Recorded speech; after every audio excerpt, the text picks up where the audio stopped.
how to make roasted groundnuts with my air fryer. So I got this from the local markets, and I need to first wash it off first to ensure that there are no dirt in it while I air fry this. So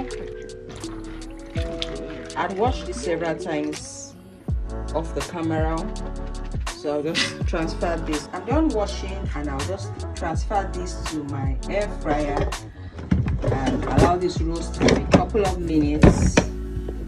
And guys, I'll show you the end results.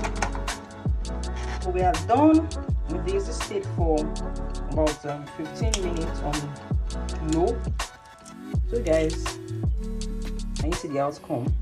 So guys, so this is the end result. So you need to allow this cool a bit before you start having it. And let me know what you think.